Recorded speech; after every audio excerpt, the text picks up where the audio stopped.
Je suis très heureuse de vous retrouver aujourd'hui pour ce billet du mois de décembre. Sachez que s'il y a des pubs sur cette vidéo YouTube, ce n'est en aucun cas en lien avec un partenariat que je pourrais avoir. Je ne suis absolument pas rémunérée pour ce que je réalise pour vous. Tout ça, je le fais vraiment de plein cœur sur des temps que je dédie pleinement à cette volonté-là. Et c'est avec vraiment beaucoup d'amour et d'humilité que je vous partage ces contenus-là. C'est vraiment ici l'idée principale de vous transmettre. Je poursuivrai par dire que je ne sais rien. Quand je vous transmets des choses, je ne prétends pas savoir plus que vous. J'utilise tout simplement ma capacité à recevoir. C'est d'ailleurs ce qui nous a été transmis dans le dernier message pour demain que vous retrouvez ici, qui s'intitule « Accueillir ». C'est parti. On a pas mal d'austérité. On a des personnes qui sont dans la difficulté, qui ont besoin en fait d'aide. Donc on a par rapport à ça des dynamiques sociales. On va avoir des élans de solidarité qui vont se manifester pour aider des gens qui sont dans le besoin, qui se trouvent démunis. Ça pourrait vraiment ressortir au sein de nos médias. On va avoir besoin de personnes en tant que bénévoles pour venir aider à mettre en place des moyens d'aide pour les personnes qui vont être dans le besoin. Des élans solidaires pour soutenir les pauvres et notre prochain. On me parle aussi de la trêve hivernale, toute cette dimension-là de personnes qui sont justement dans des difficultés sur le plan matériel. On va avoir j'ai l'impression des plans de soutien. Alors je sais pas si ça va être par des associations ou si ça va être par l'État directement. Je crois plus en des personnes qui se mettent en lien, qui se réunissent pour essayer de mettre en œuvre des élans humanitaires, des élans de cœur. Parce que effectivement, beaucoup de gens souffrent de la situation économique en ce moment. Donc attention à votre santé et attention à la santé publique. Il y aura des troubles, des recrudescences de certaines pathologies. J'entends inflammation au niveau des poumons, mais aussi refroidissement. Il va y avoir différentes choses, différentes pathologies, différents virus visiblement qui vont circuler et s'accroître, si bien qu'il y aura des difficultés dans la prise en charge très certainement des gens qui seront atteints. Donc prémunissez-vous, ils nous disent de ne pas hésiter à utiliser des remèdes le plus naturels possible, des plantes, des tisanes, des onguents aussi, des huiles dans lesquelles on va faire macérer en fait des plantes séchées. Ils nous parlent de toute la sphère ORL effectivement qui pourrait être touchée. Ils nous disent que ça passe, ce bien-être, par le boost de notre immunité naturelle en consommant aussi des aliments riches. Il me dit riches en iode, des pousses, tout ce qui va être graines germées, ça va être vraiment des boosters d'immunité avec des jeunes cellules visiblement qui directement vont enrichir notre source de nutriments, de minéraux, d'oligo-éléments, ce qui va vraiment nous booster. Il me parle aussi de miel, il me parle de différentes essences. Là j'ai l'acacia qui vient et j'ai la propolis évidemment. Voilà, tous ces remèdes naturels que vous pouvez utiliser et consommer facilement. Ils nous disent même que ça peut être aussi de jolis cadeaux d'ailleurs à offrir à nos proches sur la période de Noël. Donc il va y avoir deux énergies, enfin plusieurs énergies qui vont s'entremêler. À la fois, là, on me donne vraiment l'image et la sonorité de bruit assez assourdissant, une espèce de brouhaha, dans lesquels j'arrive à entendre des bruits de déflagration, de tirs à balles réels. La violence est toujours là, on a toujours en toile de fond des choses compliquées, de l'ordre de la dualité, du combat, du conflit, de la guerre tout simplement. Ça, c'est toujours présent.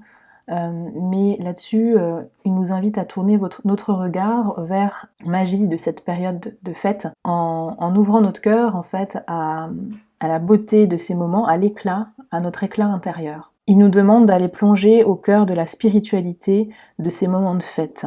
On ne parle pas là de religion, on parle vraiment de l'esprit, du grand esprit, de cette lumière qui est là, de ces lumières qui seront aussi partout présentes dans les décors, que ce soit chez vous, que ce soit à l'extérieur. Il est important de se nourrir de cette lumière qui, dans sa vibration, est un symbole fort et vient vraiment nous soutenir dans ce qu'on est en train de vivre. Oui, il y a eu des dévoiements par rapport à la magie de ces fêtes. Nous vous demandons de revenir à l'essence même de ce que représente la symbolique de ces moments et de les vivre en communion parfaite avec votre propre guidance intérieure. On me parle de menaces d'État, alors voilà, est-ce qu'il y aura des stratégies mises en œuvre pour contrer d'éventuels plans, des attentats, des risques en fait des alertes qui seront données. Ils nous disent de cultiver notre patience, de cultiver nos graines d'amour à l'intérieur de nous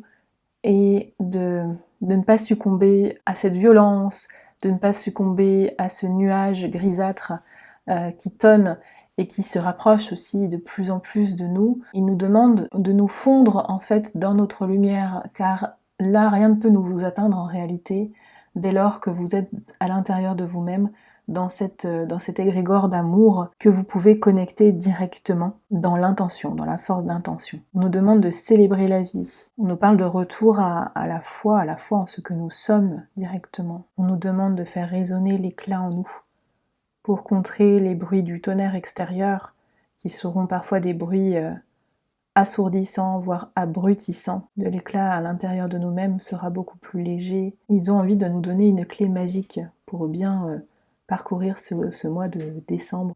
On nous propose de lire chaque jour ou de formuler chaque jour des petites affirmations positives, de les mettre en résonance à l'intérieur de nous-mêmes. Donc ça peut être soit sous forme d'un petit oracle, soit ça peut être, vous savez, ces livres à messages avec une citation à l'intérieur, et de faire un travail d'introspection.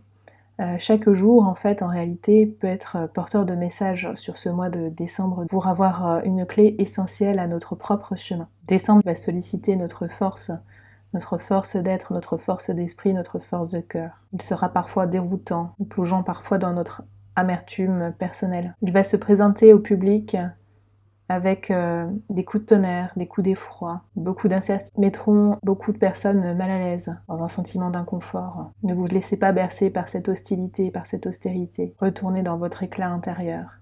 Nourrissez-vous de celui-ci. Là, je vois vraiment des vagues de froid, de la neige, beaucoup de neige. Les échanges, le partage, le lien, la communication, l'entraide, le besoin d'exprimer les choses, le besoin de ressentir l'autre aussi dans ce lien. Être dans une énergie de joie, célébrer cet amour pour la vie, dans des élans passionnés, dans le désir, dans la joie. L'amour sera au centre de nos attentions, en tout cas c'est le conseil, c'est aussi une clé qui va être extrêmement importante. La bienveillance, le partage, la gentillesse, la capacité à recevoir. De très très beaux messages. Le chakra du cœur est extrêmement présent. Ici, avec l'oracle du lotus bleu, on retrouve des clés essentielles. On voit bien que le divin sera à l'œuvre ici, avec la carte de l'inspiration combinée au point zéro à l'énergie de la lumière. D'accord ? Ce sont deux clés essentielles qui forment l'évidence, qui viendront nous aider à transformer nos intériorités, à libérer nos traumas, nos affects, pour être dans une forme d'évolution, que ce soit de manière individuelle, mais également avec nos liens d'âme, les liens d'âme qui seront forts, qui vont être aussi d'un grand soutien parfois. Tout cela pour venir contrer l'exercice de l'obscurité qui sera présente et qui viendront mettre du vague à l'âme. Ici, nous avons les perturbations face à cette obscurité et ces ténèbres. L'arbre qui perd ses feuilles ici, qui restait, nous montre l'appauvrissement des richesses, l'appauvrissement également de toutes les structures qui tiennent encore les derniers piliers de notre société, de ce système. Il y a une vraie perte d'énergie ici qui est présente. Ça nous parle aussi certainement d'une facette de notre santé. On perd en vivacité, on perd en énergie, il faudra se prémunir. Mais je dirais que la carte maîtresse ici, c'est la notion de choix. Se dire qu'il n'y a pas de fatalité, qu'en réalité, c'est le divin qui prime. En réalité, il n'y a que le divin à prendre en considération ici. Il n'y a que sa lumière qui peut venir nous éclairer. Le reste n'est qu'illusion. Donc toute cette perturbation, nous aurons le choix de les prendre sous ses aspects positifs ou négatifs. Tout réside ici.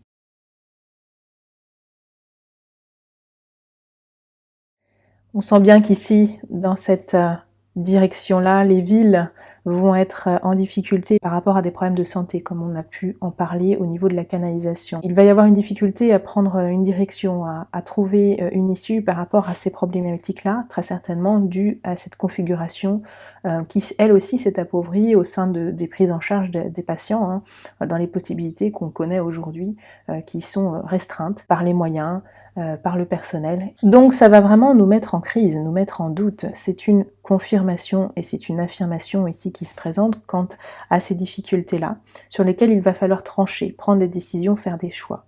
On nous parle ici aussi de pertes humaines, de la mort, du deuil. Nous avons juste à côté de cette dimension-là la carte de la protection. Chaque âme est guidée vers son propre chemin. Il n'y a pas de fatalité, il y a juste une réalité pour tout un chacun. Chacun poursuit sa route dans son cycle de vie, dans son cycle de réincarnation. Au niveau économique, on retrouve ici des difficultés, avec cet appauvrissement, l'arbre qui perd ses feuilles. On nous parle de l'épargne, de l'écureuil aussi qui fait des réserves. Il est économe, il ne gaspille pas, il prend ce dont il a besoin et il est vraiment dans cette vision, dans cette projection du futur en se disant « nous aurons de la difficulté à œuvrer ».